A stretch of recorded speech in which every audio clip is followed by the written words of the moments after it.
제외 국민들과 직접 연결해서 제외 국민들로부터 질문 받는 시간 하도록 하겠습니다. 혹시 지금 연결이 되나요? 네. 일단 제 모습이 크게 나왔네요. 조금 민망합니다. 네, 지금 네 분이 연결되었는데요. 먼저 첫 번째 이 남자분이 연결되셨네요. 먼저 자기소개 먼저 좀 듣겠습니다.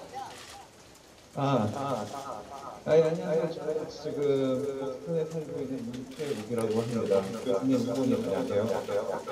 네, 여러분들께서 잘 들리시는지 모르겠는데요. 지금 보스턴에 계시다고 하시네요. 혹시 지금 거기는 몇 시이신가요? 예, 여기 지금 밤 10시 20분입니다. 네, 밤 10시 20분에 저희를 위해서 이렇게 기다리고 계주셔서 너무 감사드리고요. 그러면 후보님께 직접 질문을 좀 해보시죠. 안철수 후보님 안녕하세요. 예, 저는 보스턴 칼리지 로스쿨 JD 졸업하고 지금 보스턴에서 국제조사법 관련 일을 하고 있는 문태욱이라고 합니다. 저는 개인적으로 이제 후보님의 유학생활이 궁금한데요. 한국에서 이제 인정받는 삶을 사시다가 미국에 가셔서 이제 한 명의 동양인 유학생이 되셨는데 혹시 유학생활 중에 많이 힘드셨거나 남모를 도중에 순간이 있으셨다면 어떤 것이 있었는지 혹시 이 자리에서 공유해 주실 수 있을지 궁금합니다. 이 질문은 이런 거였습니다. 한국에서 편안하게 사시다가 미국 유학을 하셨는데 유학하는 도중에 소위 멘탈이 붕괴되는 순간이 있으셨는지 하는 질문입니다. 예. 첫날 햄버거 사 먹으러 가서 햄버거 달라고 하니까 못 알아들었어요. 그래서 굉장히 고생했던 그런 기억이 있는데 그런 농담 아세요?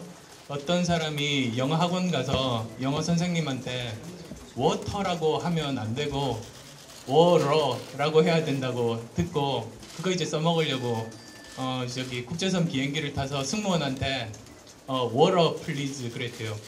못 알아들어요. 워러 플리즈 못 알아들어요. 너무 답답해서 워터 플리즈 하니까 그 승무원이 오 워러 하고 진짜 딱 그 꼴 당했습니다. 결국 햄버거를 드셨나요? 못 먹었습니다. 며칠 그러면 굶으신 거는 아니겠죠? 그래서 할 수 없이 슈퍼마켓 가서 네. 그냥 사서 먹었던 그런 기억이 납니다. 네. 햄버거라고 발음하는데 못 알아들어요. 미국 사람인데. 우리나라의 부패 지수가 상당한데 이 부패하면서 복지를 하면 이게 파퓰리즘이 아니냐 이런 뜻인 것 같고요. 그래서 이 어떻게 하면 부패를 좀 없앨 수 있느냐 이런 뜻으로 제가 들었는데 예. 네.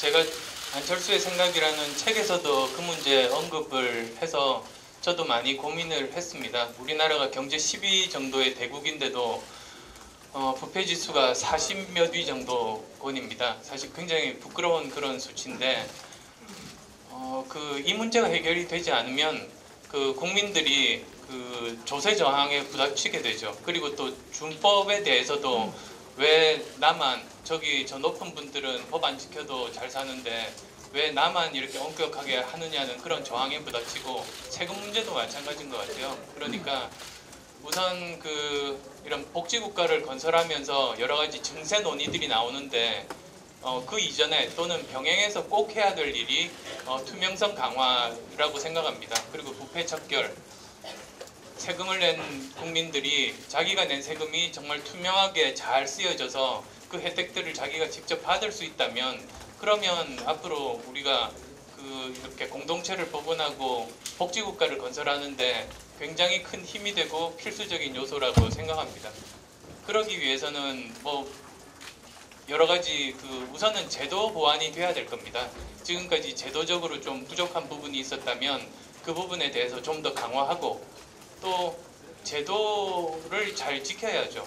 제도를 실제적으로 지켜서 일벌백계하고 솔선수범하는 그러다 보면 그런 제도와 실행이 같이 하나의 문화로 정착이 되게 될 수 있고 그러면 우리는 앞으로 여러 가지로 복지국가를 건설하고 하는데 굉장히 큰 힘 그리고 많은 민의를 모을 수 있을 거라고 믿습니다. 외국에 살고 있기 때문에 외교 정책에 관심이 굉장히 많다라는 말씀인 것 같습니다. 그렇기 때문에 안 후보님의 외교 정책에 대해서 말씀 좀 해달라라고 하는 질문인 것 같아요.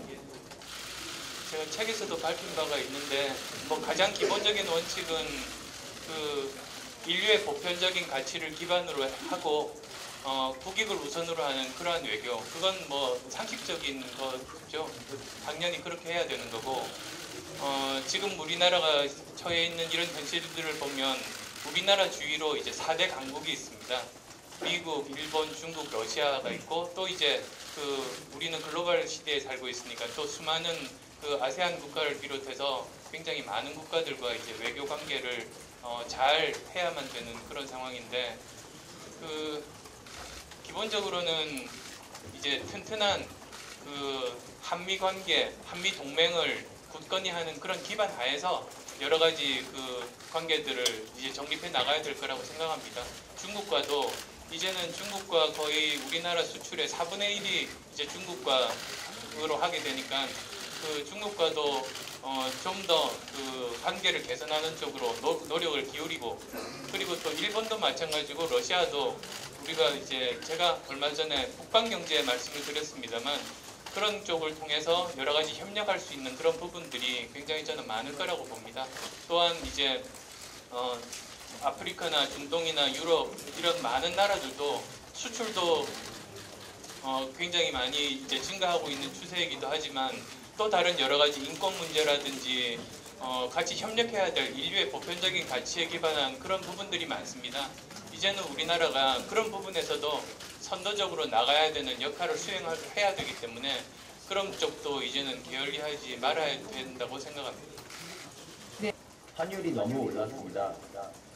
처음에 7,000원이면 사 먹을 수 있었던 라면을 14,000원을 줘야 먹을 수 있습니다. 유학생인 저만 해도 이런데 환율 때문에 아마 많은 분들이 힘들어하실 것 같습니다. 환율 정책과 관련해서 후보님 생각 듣고 싶습니다. 휴학사가 오니까 훨씬 마이크 상태가 좋아졌는데요. 환율 때문에 어렵다. 유학생들은 특히 환율 때문에 어려운데 환율 정책 어떻게 갈 것이냐라고 하는 게 질문이었습니다.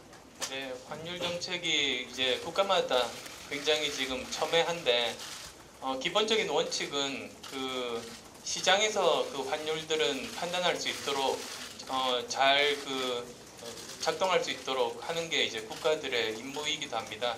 그런데 단 급격한 이런 유입 유출로 인해서 비정상적으로 되는 쪽에 대해서는 국가가 미리 그것에 대해서 사전에 막을 수 있으면 그런 액션을 하든지 또는 뭐 사후적이라도 빨리 이렇게 대비책을 강구하면서 급격한 환율 변동이 경제 상황에 미치는 영향들을 최소화하는 게 또 국가의 역할이기도 하죠. 이 환율 문제가 잘 균형을 맞춰야만 되는 이유는 아마도 모두들 뭐 다 잘 아실 겁니다. 만약에 원화 가치가 낮아지면 수출 기업은 좋고 여러 가지로 우리 경제 발전에 도움도 되지만 또 반면에 생활하는 이제 서민들 입장에서는 수입 물가가 올라가기 때문에 굉장히 삶의 고통을 겪고, 또 반대로 원화 가치가 상승하게 되면 또 수출이 잘 안 되는 대신에 여러 가지 물가 상승 압력은 좀 줄어드는 그런 효과들이 있습니다.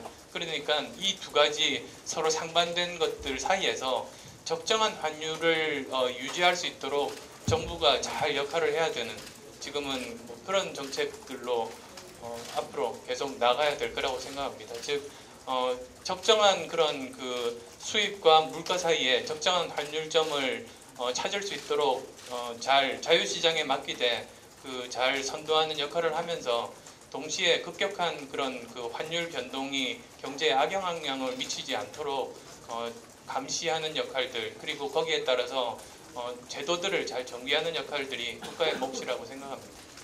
네, 생산자와 소비자가 모두 그 이익이 균형될 수 있는 환율 정책 하겠다 이런 말씀해 주셨는데요. 오늘 네 분이 다들 아마 밤이신 것 같은데 네, 밤늦게 함께 해주셨는데 후보님 인사 마지막으로 좀 해주시죠. 예, 여러분들 직접 이렇게 얼굴을 뵙고 말씀을 들을 수 있어서 참 좋았고, 그리고 또 그냥 단순하게 그런 이런 가벼운 주제가 아니라 다들 거기서 현지에서 생활하시면서 실제로 겪는 라면값을 비롯한 그런 어려움에 대해서 말씀을 해주셔서 참 많이 생각 정리하는 데 도움이 되는 것 같습니다. 현지에서도 그 한국인이라는 긍지를 가지시고 열심히 노력해 주시면 감사하겠습니다. 네, 고맙습니다. 네 분 모두 고맙습니다.